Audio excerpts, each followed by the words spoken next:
Okay, so today is what? July 21st, and we are here with my cousin. We're here with my cousin, owner of Lux Kill Boutique. Say your name. Oh, Raekwon. And today we're gonna be tasting. Well, I'm gonna be tasting juicy crab. He ate here before, and we're just gonna be asking some questions, like a lot of questions that I get a lot from my business. So we're gonna apply to him because he is a business owner. You know, real have good influencer friends, stuff like that. So he'll be able to give some tea that I don't know. Yes. So start off by telling the people what you do. My age and stuff too. You can if you want to. Oh, I am 22 years old. I own an online women boutique called Lux Kill. I've been in business for a year. It made a year in March, so it's like a year and some months now. But yeah, that's really all I do. I used to style, don't do that anymore. Don't really found it interesting. But yeah, that's what I do. What about you? You already know about me. Good. But pretty much, Marie, I'm 20 years old. I sell handmade skincare and vegan care. It was just literally today as my 4th year anniversary. Yes, happy anniversary. Thank you. I just turned 4, my business just turned 4 years. So let's start with, what was your inspiration for starting a clothing line? Well, I started styling when I was in the 9th grade. I started styling when I was in the 9th grade. And I like just playing in the clothes, like dressing people up. I was like, okay. I got to the point where it's like, I want the people that I'm dressing up to be wearing the clothes, my clothes. Like I want them to be in my brand, my clothes. So I worked at Topshop. Topshop is actually what made me start it. Like I worked at Topshop. I've never been in there. Y'all never had Topshop and what's it called? No, we didn't. Yeah. So I worked at Topshop. I'm a Sour Patch Kid. So I know. Yeah. So you get crazy. Nice Me, you get Mean Me, so many different personalities. So I just was like working there, and I was like, I think it'd be better if I like own my own store. So I quit Topshop, and I just opened a store. Like I literally went to sleep one night, woke up the next day, and was like, I'm opening a boutique. And that's how I started. But I looked at everybody else's store. I looked at Fashion Nova and all of that, and I thought to myself what I didn't want to sell and what I didn't want to do. So that's pretty much how I got started. What about you? What made you want to start Moon Cosmetics? Moon X Cosmetics. Pretty much struggling like with my own skin conditions, stuff like that. And I knew that I wanted to be an entrepreneur. I just didn't know what exactly I wanted to do. So when I started Moon X Cosmetics, I started like selling like body oils, like makeup, lip gloss, stuff like that. Then I finally like got fully into skincare in 2000. I want to say 18. Yeah, you've been doing it for a minute. Yeah, I just started Rose Glory. No, this toner was my first skincare product, and then Rose Glory became like my staple product. Anybody knows my brand, they know Rose Glory. But so what can you say separates your business from any other boutique? I would say my aesthetics, how my photo shoots, how I promo, how I do all of that. So I feel Your like marketing? My marketing, pretty much. My marketing separates me from everyone else. Because I feel like nowadays, everyone else is doing the same thing. Like, so I thought like when I do a shoot or when I'm like getting inventory, I think like, oh, do this store have this? Yeah. Like, or is this gonna be high? Are they selling this? And most of the time, don't no store be selling what I have. That's what makes it like me love having a boutique and the vendors that I have. But wholesale is fun, but it's also not fun because, like I said, plenty of people will have what you buying. Yeah. What advice can you give to any upcoming boutiques or fashion people who want to get interested in wholesale, vendors, or even making this stuff custom? Well, I would say be you, be original, like do your research. That's like, I think that's big when even doing skincare, clothes. Any business, you really gotta do your research, because how you gonna sell clothes and you don't know the sizes, or how you gonna sell clothes and you don't know the different jean sizes or any of that. So I feel like you just gotta do your research. And how you gonna be a designer if you don't know what a pattern is? Yeah, or even also like just the latest trends. Yeah. I feel like any brand has like a trend. Like skincare, they have like, you know, a trend to where some people do Korean skincare, Americanized skincare. They do more like, you know, collections. Like I try to base myself off like the fashion world, to where you do like season stuff. Mm-hmm. So what would you say separates you from other skincare brands? I can say my marketing as well, because my customers are my market. They market it without me like asking them. Yeah, they really so I could say it like that. And also I just feel like my results speak for itself. Yes, I work with influencers, but influencers' jobs are to bring the people. And that's, I feel like that's what a lot of people realize. People feel as if influencers, how can I put this? People feel as if influencers are the reason that a brand is growing. Yeah. When that's not the truth. Influencers, okay, they give awareness to your brand, which every brand uses influencers. But when people start seeing actual results, you have results. Like your results are legit. Like, and that's what I said too. That's what I was like. I personally preach to anybody that watch my business live or anything like that. That influencers just that they bring the followers. Your product has to sell yourself. People could bring followers to your page, but if it doesn't sell them, you just got a follower. Exactly. And I look at every follower as a customer. Like okay, this shirt I got on. Say I want to sell this shirt. Okay, I put it on the influencers. People in fashion gonna like it because they know where it come from. They know the quote. Like, and it's gonna really sell itself. And then you supposed to dress it up, style it up, do a photo shoot. That's what really sells a product. The influencers just bring followers and sales, but followers. Agreed. Yeah, pretty much. I got a question. Mm-hmm. What would you say the hardest part about owning a business is? Everything. Really? It's hard. I think it's harder for me now, especially because I've transitioned from I'm no longer a small business anymore. Yeah, you're no longer. It's like I'm like a multi-million-dollar business. Like, so it's like people have different expectations. People already have different expectations when you're already a black business, but when they know, but everybody knows I made $1 million. So it's like they feel like it's no excuse on why my stuff isn't shipping fast. So it's no excuse on why I can't get anybody on the phone. It's harder like that because people still don't understand that either way it goes, it's still a learning process. Exactly, and it's like you made $1 million. You're $1 million business, but it's like when you when you made the $1 million and you did the sale, you did the big was it a sale? It wasn't a sale. Restock. You did the restock. People gotta realize that when you made that $1 million. You didn't have employees. Exactly. I think I had like 4 max. Yeah, you were literally had the people you had before you even made $1 million. So as the process, as you made that meal, then you brought on a team. But people gotta realize, like, hold on, this looks so good. But people gotta realize that it's not easy, especially when you blow up and then you blow up randomly. Yeah, quickly. Yeah. Like you blew up so quick. But I would say you're doing a damn good job, you know? Thank you. Been trying. I'm trying to use my little influence. Yeah, and that's one thing that I also said too. With anybody struggles with marketing, I feel like I hate the word hype, but build like suspense to your product.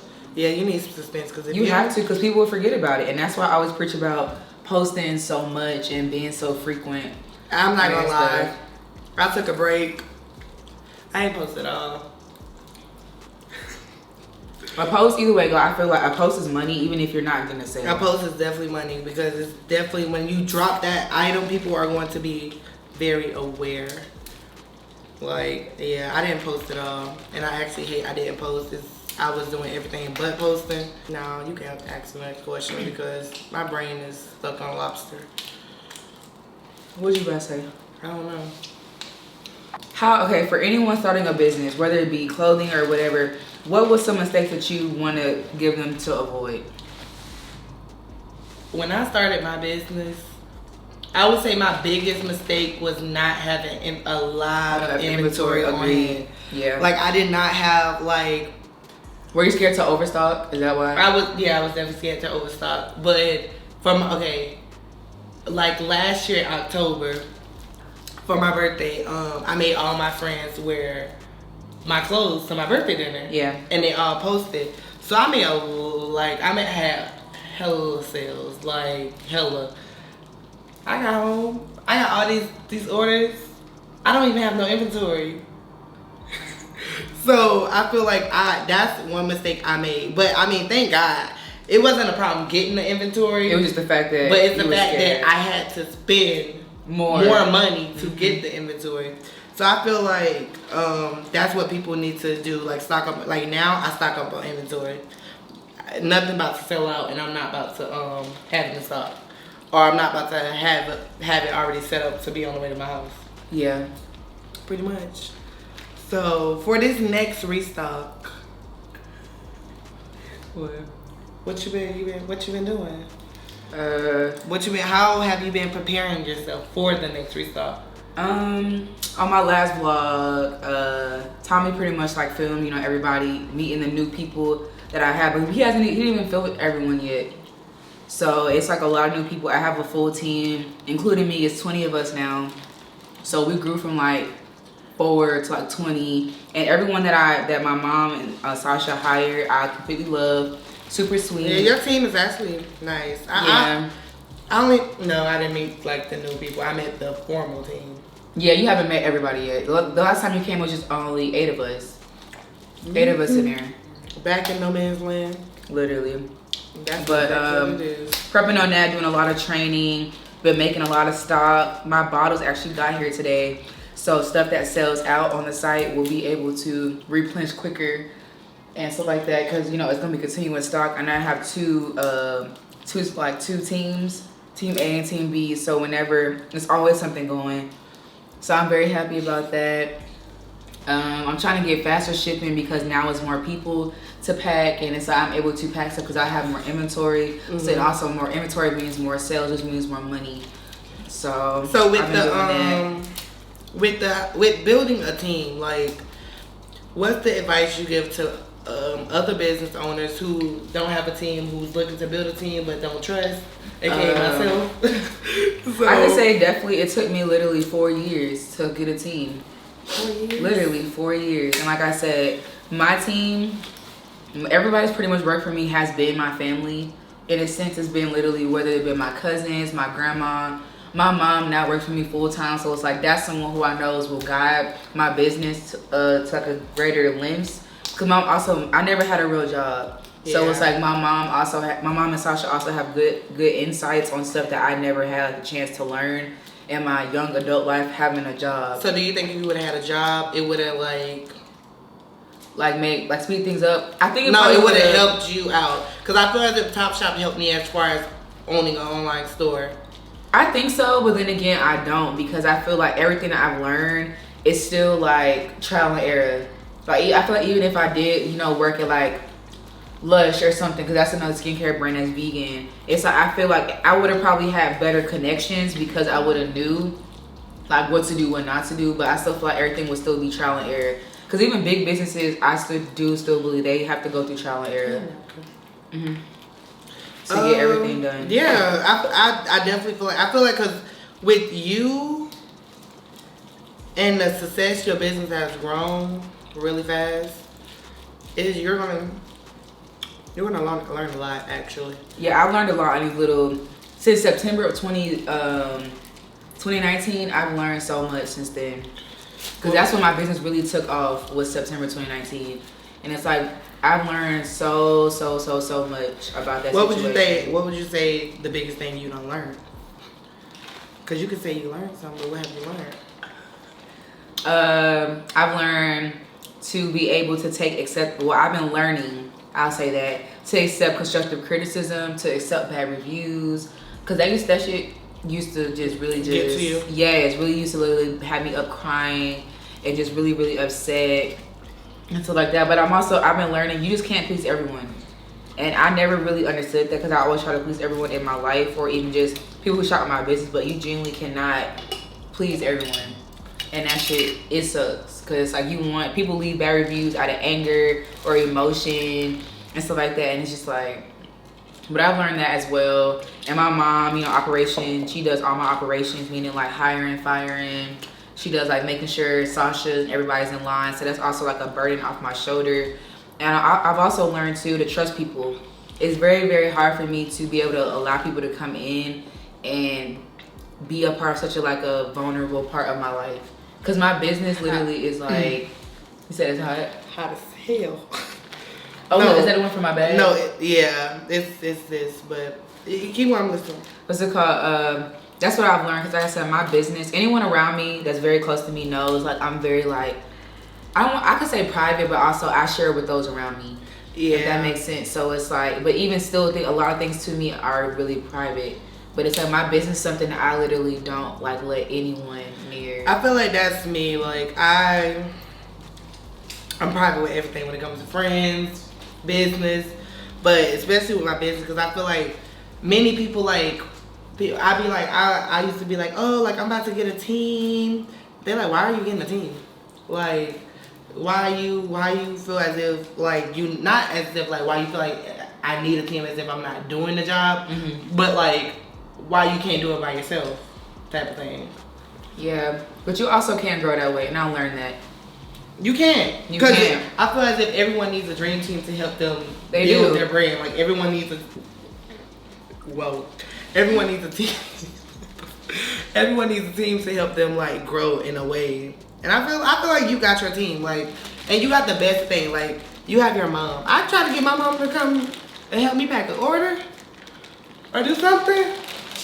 Came for a solid 10 minutes and said, I can't do this no more.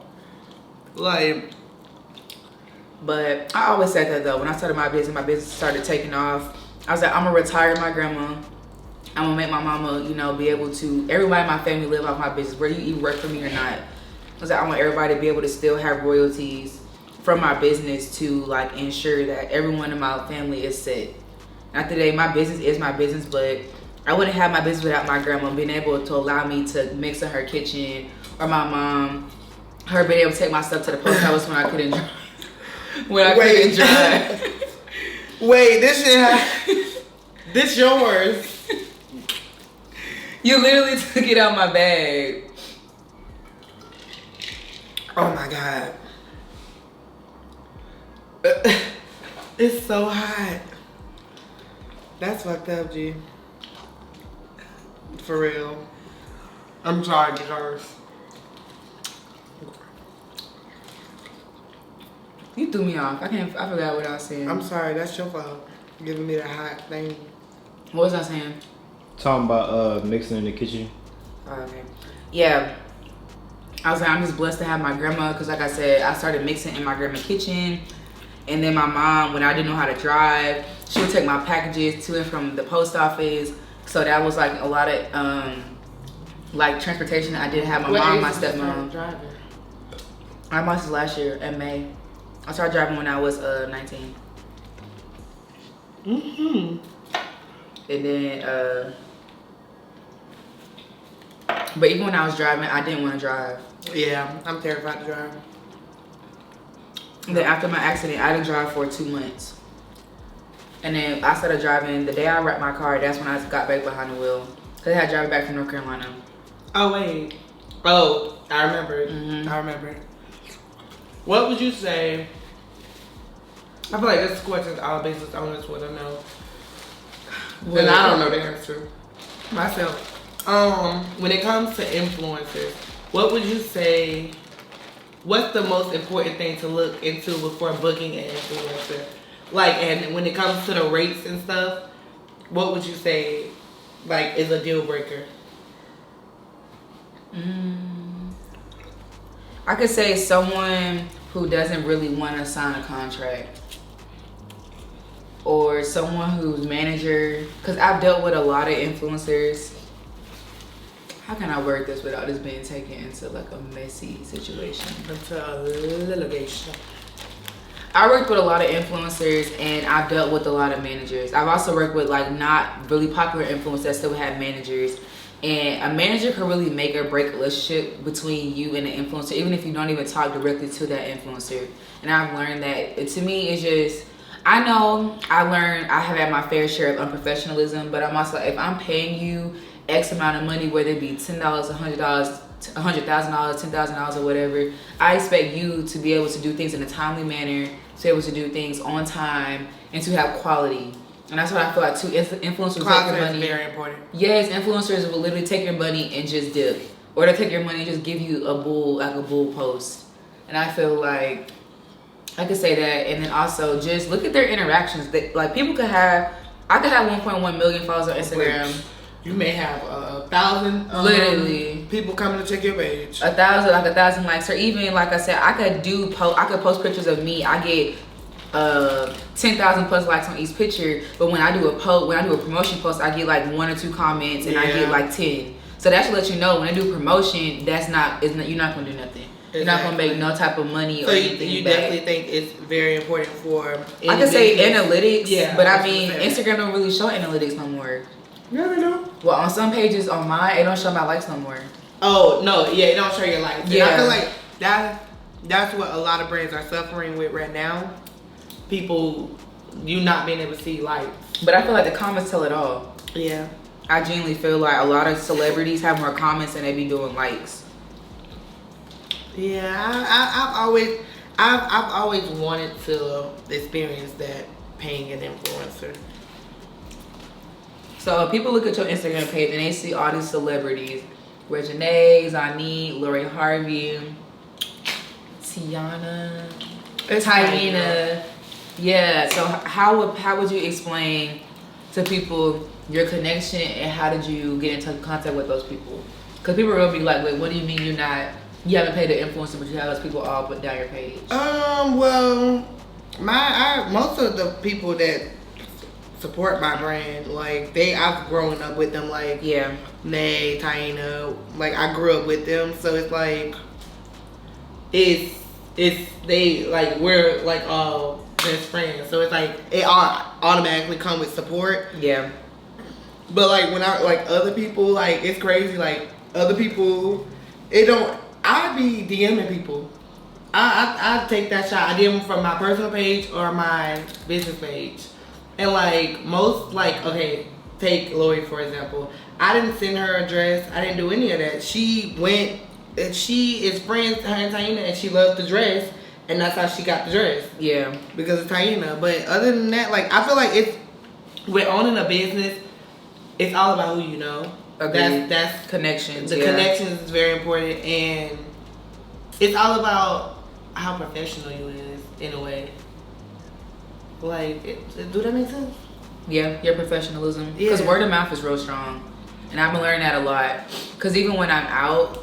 Ever since this whole last restock thing, it's like a lot of people are like, oh, I follow you on Twitter, or I follow you, I seen your YouTube where you did the restock, and I be showing my ass on Twitter, and that's how I be like, I'm no help, because I be right there telling you to go in on them. That's why I've been learning. But I also feel like too, people should also understand the boundaries between a personal social media and I feel like at the end of the day, you're human. Yeah. So even by like I always tell you, you reacting on social media, that comes with it. That comes within an influencer. That comes with anything. Like I feel like celebrities, they get that every day.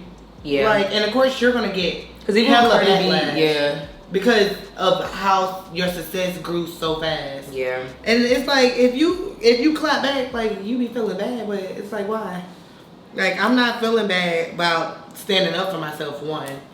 And now I feel as if you're talking down on my brand. Yeah. Little do people know, like that's defamation of character. Yeah. So So okay, speaking of that, let's touch on that. Let's touch on that. How do you feel people react or treat small businesses? They put small businesses on a pedestal. You think?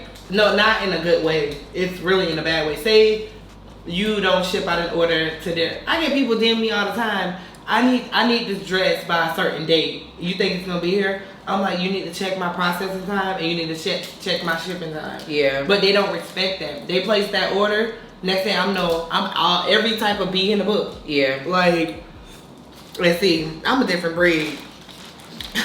You gonna get that refund in the blink of an eye. Agreed. Like, and I'm not gonna do it like in a rude way. I'm just be like, well, thank you for supporting me. If you come to if you come to my personal page, that's what you're gonna get.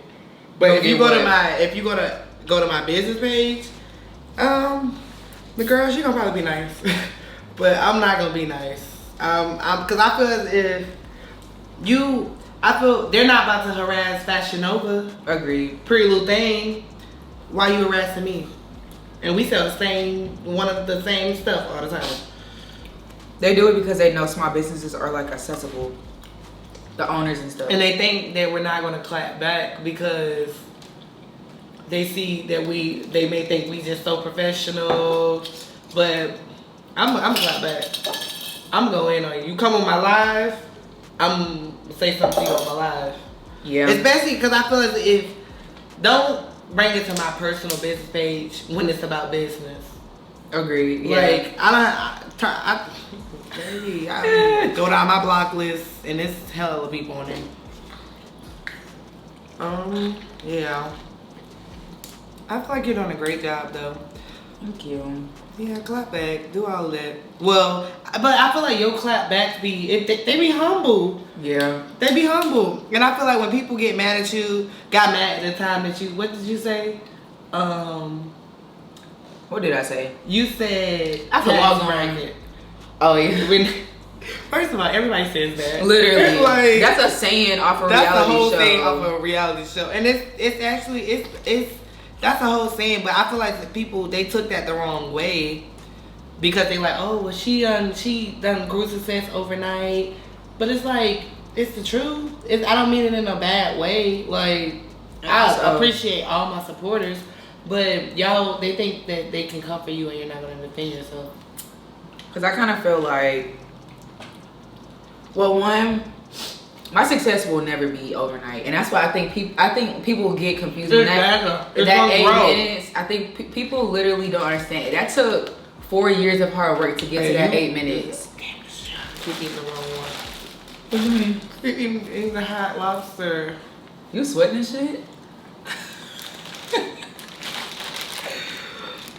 You is. It's good man, you gave me a hot ass lobster out that bag. I really forgot about it. But anyway, people feel like, the whole, and I also feel like I went from literally tweeting, because anybody who knows me knows my mouth, and they know my like dry sarcasm and stuff like that. And I feel like the Twitter and social media really doesn't understand like my full extent to what I be saying. So they take anything I say as like a wrong thing. Yeah, but they definitely do it. But I feel like they gonna do that regardless. Agree. And Twitter is just such a shady app. You could literally tweet the wrong damn punctuation and people try to get on you, drag you. They drag for every little thing. Yeah, agreed. We're gonna talk about humbling black women.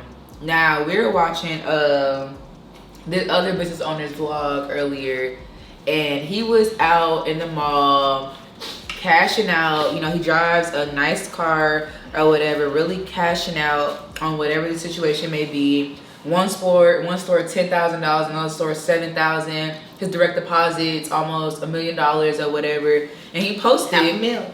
Yeah, pretty much over a little $500,000, and he posted it pretty much. And it's just, I just noticing on Twitter how social media always tries to downplay the black woman. Even this girl named Erica, I forgot her name. I think it's Erica James, something like that. She sells like lace wigs and like the stuff like that. That's the girl who brought Tesla.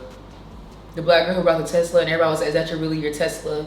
And she was like, she got two, like. Yeah, she has a Jeep and she has a Tesla. I seen that.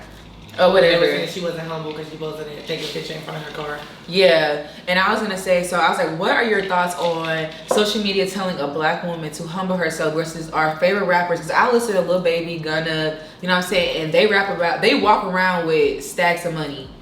So it's like thousands of chains on stacks of money rolling, and they don't never tell them. Exactly, and they rap about money. Exactly. So what's your thoughts on that situation? I feel as if, how do I feel? Honestly, truly, I'm trying to see.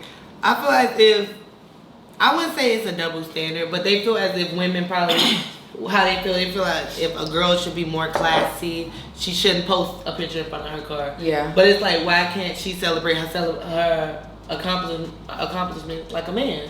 Agreed. Like, I feel as if you post you in front of your car, what that got to do with anybody else? If I'm not making any sense. I get what you're saying. But what they got to do with anybody else? Because, okay, like you said, the guy was balling out. If a girl make that video, they're gonna be like, "Oh, you're bragging," yeah. And that's how I'm like, why do you feel like social media does a double standard? But I feel like social media does a double standard with everything.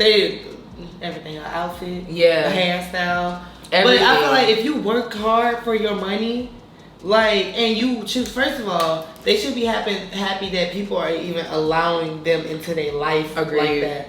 Like, he posted his money and all of that, driving nice car. Okay, he's comfortable enough to show y'all that side of his life. Yeah. Like, it's not being unhumble. It's actually humble because he's not saying, oh, you don't have this in your bank account. Yeah. Like, really, he's showcasing a lifestyle.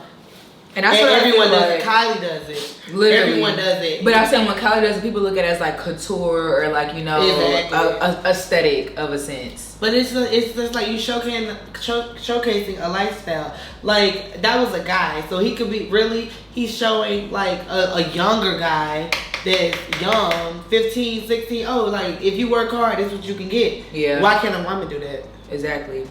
And women are very, very successful in any industry, honestly. Even though most industries are men driven. Yeah. Men driven industries. Women are boutique world. Women are very successful. Well, I mean, Fashion Nova was ran by a man. Yeah, and Pretty Little Thing. But also, I feel like Fashion Nova's marketing is what got them to where they are. Cause I mean, I never brought from Fashion Nova, but I know people who brought from Fashion Nova, and to me, the quality isn't the best for the prices they charge. But they also know if I see Jada, Cardi B, Kylie in this or whatever, you're gonna buy whatever they look like that. And they're gonna buy it. One, the quality could be bad. They see that influencer in it. Exactly. They have Fashion Nova prices. I don't even know what the Fashion Nova prices prices is not expensive at all.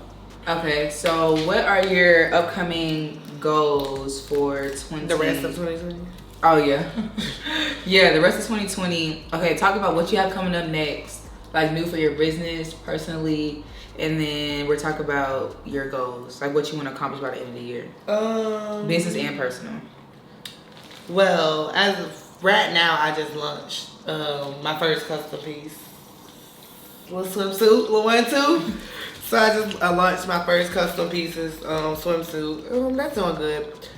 I just launched it like the other day. But next up, I definitely want to do a couple basic pieces. I feel like all girls love basic pieces, like a little black 1-2 you could throw on to go to the store. What you mean? You make a jumpsuit? Like a jumpsuit, biker shorts, 2-piece set. So that's what I'm in the process of working on now. I'm actually probably gonna release that next month.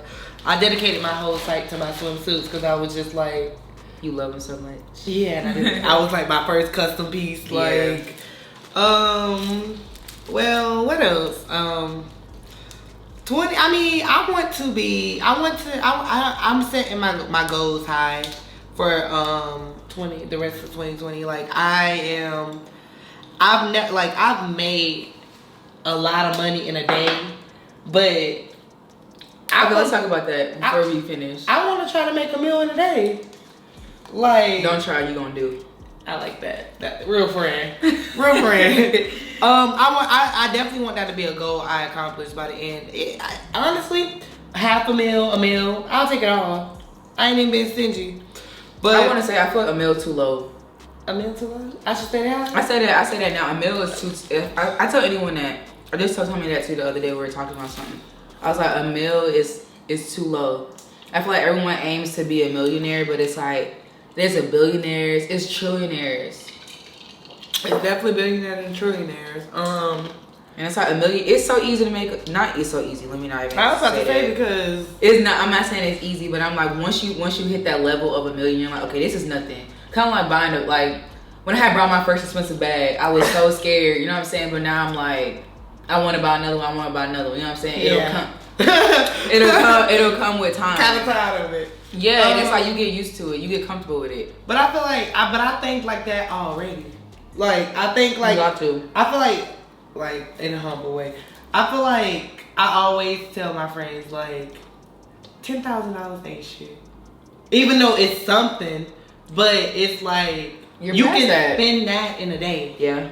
Like You spend that on shipping. You can on shipping. Like you can spend that in a day. I feel like I hit a meal. I think I could. You can. But the way you shop. I could spend a meal in a day, but you can't. You really can't. Like you can, but you can't. But I definitely want to be a billionaire. What's your goal? Like for your restock? What you want to hit? What you gonna hit? That's the thing. I haven't even hit my number. I haven't even started doing my calculations of what I want to make it. All I know is that 3 days. I know, barely. I really have a day, cause tomorrow's Wednesday. I launch Thursday. So I actually got a couple hours. Literally. So You I'm gotta like, work it. yeah. 8 a.m. So I'll figure all that out tomorrow. But I mean, my goal for 30 days spend, because like I said, the goal is to have my website open for 30 days, 100 mil. That's my goal. For 31 days, and I'm gonna be real with 100 you. million. I feel like a lot of people, it's gonna get there. Like people, I was like, cause I ain't gonna lie to you. Like I was literally sending like all my friends, like I got friends in Chicago, so I'm like, they're like, what can I use on my face? I'm not a pro myself, Yeah. but I just started using your products. So my face was worse, like my cheeks was worse. So it's like I'm seeing results fast. So like, wait, like your spots on your cheeks clearing up. I'm like, Moon Cosmetics. Like I put it on thing I love. I actually send the entire link to the page. I'm like, go get this. But they're like, every time I go to her site, she sold out, or she don't have it. Mm-hmm. But see, that's good because you making everybody more anxious for it to come. And that's why I said it'll definitely be different seeing the site open for a whole 30 days. Even if everything is not always in stock the whole 30 days, be able to have that residual income every single day or every other day instead of me having it once a month or once every 2 months. Because I'm like, if my website was open, I would have been a billionaire. But I also feel like that's just not my time. That wasn't my time. I feel like it was your time to hit that mill, and your time is this restock. You gonna hit where you wanna hit. I did a question on Twitter, and I was like, "How much money have you made in a day?" Business on there. What'd you say? Okay, so I had everybody replying. You know what I'm saying? Just trying to see. So okay, what is the most money that you ever want to make in? You said $1 million, right? A day. Well, in a day like that, I will definitely take over $1 million. Like I would take 1.7. I feel like at this point, I done my business done became a 6-figure business, but I feel like if I'm the reason it's not higher. What do you mean? I take breaks. I feel you on that. I feel you. I take breaks.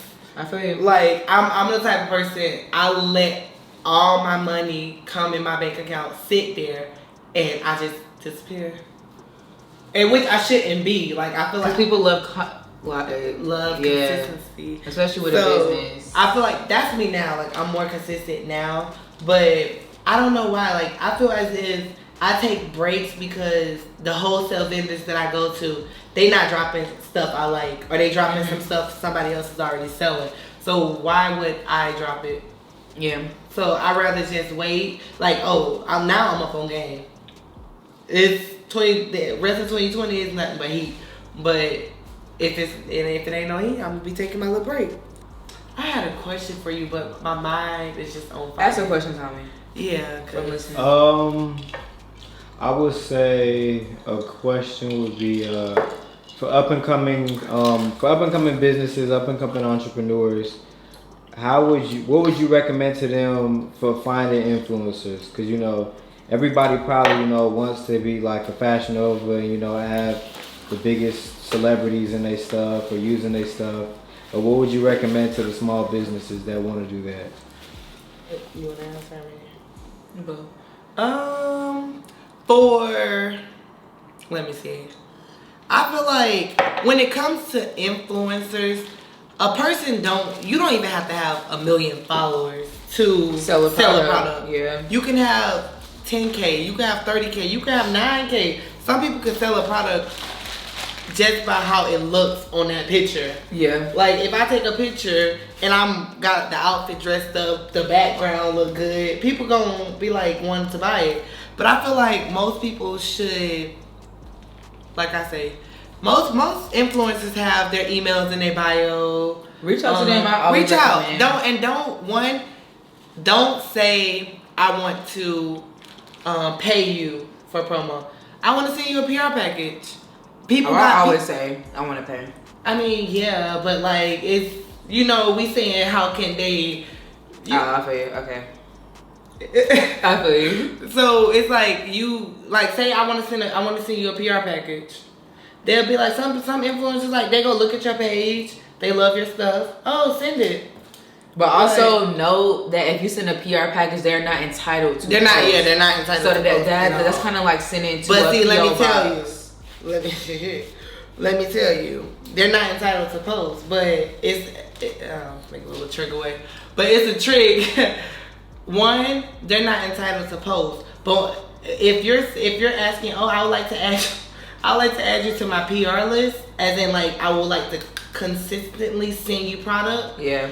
You can it's called an endorsement. I showed you my endorsement contract. Oh, okay. Well, I got an endorsement contract, and say I send $400 worth of products. I can say you in that contract you have to do one post, 2 swipe ups, and you get $400 worth of merchandise. Okay, so pretty much a post for product. Post for product, and if you don't post, you gotta pay for that product. Okay. You can do that. I feel like that's an easy way for people to start too. Yeah, you could do that, or also you could email and just risk it all and try to pay a promoter. Like I said, I've dealt with Instagram influencers. I've dealt with a lot of rappers, mother of their children who are promoters. I've done that. Not really, like I said, I also just feel like I always say, look at your business as a consumer. Whatever you sell, whether it be your packaging, whether it be your product, whether it be a label, whether it be anything like that, your Instagram feed, if you were literally log off, make a new page, or even Google your business Instagram page, scroll up and down and be like, is this something that I would really want to buy? Yeah. That even goes down to your pricing. Is this something that realistically that I would want to pay for a product? A product sells itself. A person just in it. A product sells itself. Whether it's clothes, skin products, a headband, like the product sells itself. If your shirt look good, I might be like, oh, where you got that from, Marie? Like, it sells itself. So I feel like I wouldn't recommend starting with an influencers. I wouldn't. You need to build your brand on yourself. Like I said, if God forbid anything happens to your influencer and they can't work with you, or they just don't, Instagram just falls off the face of the earth tomorrow, you should be able to still bring in your daily income. Whether it be $1,000, $2,000, $20,000, $100,000 a day, $500, and you need to set a daily goal of how much money you want to make a day. And word of mouth and email marketing are 2 biggest things that people really sleep on. And I always tell you about email marketing. I did it the other day. I swear I will show it to you. You did it or that girl did it? I swear I did. Okay. I learned how to do it on Shopify. Everything. I lost all my most of my contacts from Wix, so I had to start all. You didn't import them? I didn't know how. CVS file. Okay, well you can show me that. So I learned that it's not that hard. I just put little pictures, little comments. And that's why I said email marketing is really good. So, okay, how do you feel photography does for your sales? clean, like having a photographer take your products? A photographer is basically your brand. How do you feel like aesthetic plays into your brand and your sales and your market and all that? Aesthetics actually play a major part because I feel like, especially how your page is set up. You know, if your page isn't set up good, I'm not gonna go on your page and be like, I want to buy this, I want to buy that. Like, you have to, and that's another thing a lot of people fail to do. They don't create their own aesthetics. So, Marie owns an online store. I own an online store. She sells women's clothes. I sell women's clothes. I done went to her whole page and copied her whole aesthetics. So they gonna come back to me and be like, but I can get this from over here, or I seen this same setup. Or you say you take my theme and you sell it for cheaper. Okay. That's it. And I feel like that's not cool. People do that, especially in the small business, but more small black businesses. Not even we, because I don't steal nothing. People steal from everyone. So, and I could definitely say,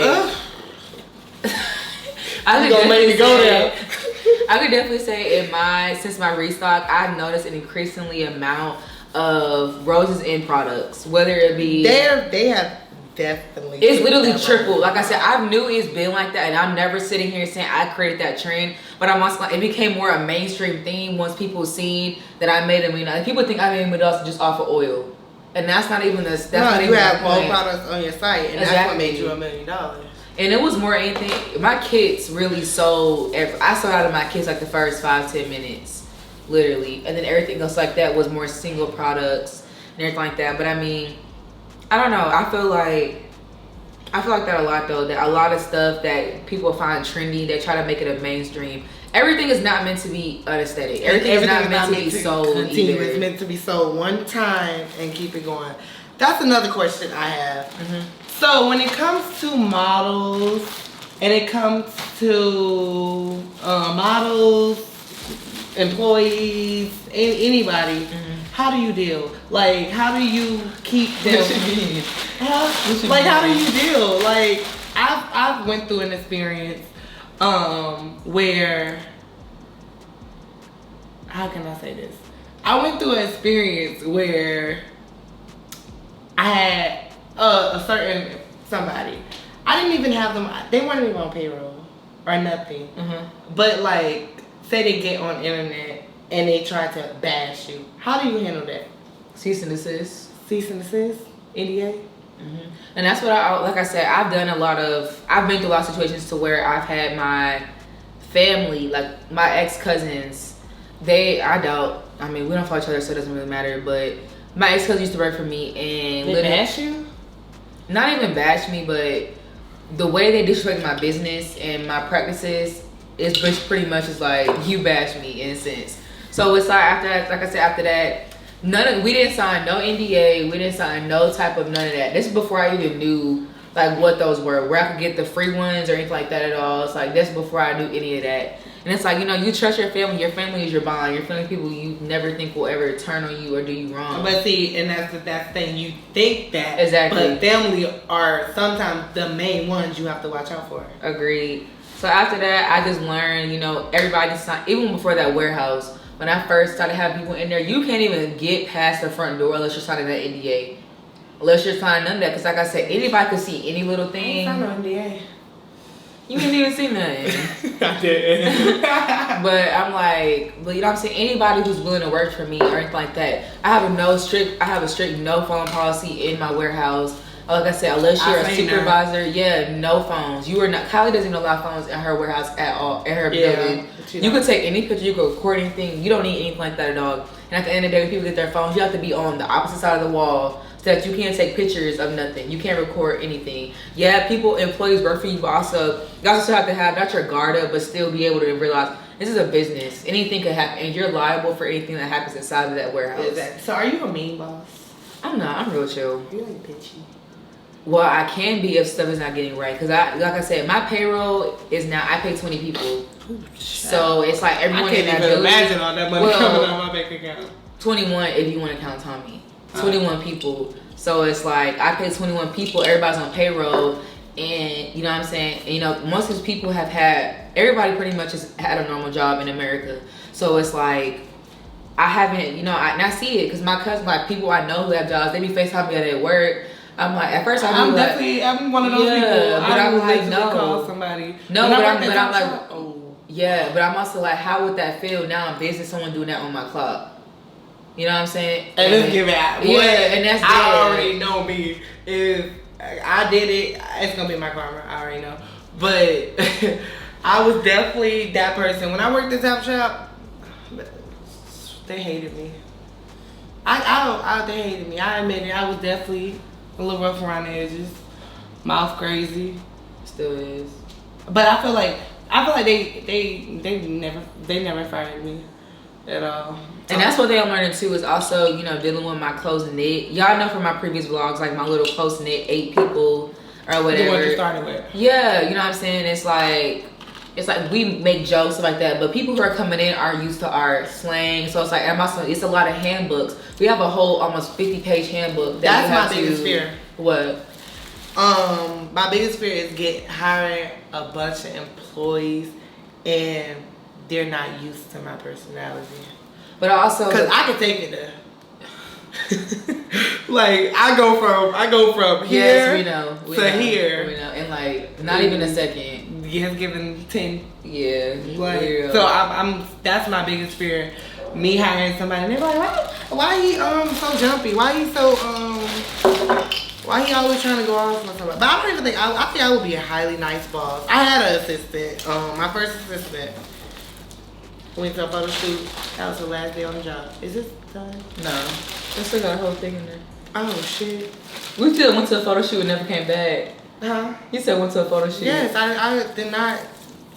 It's because I was irritated. I was on a big collection. Mama got in there. Mama needed to help me not 1 second. It's giving my friends walked in and like, what you need done? Because she was not helping me. I left, got in the car.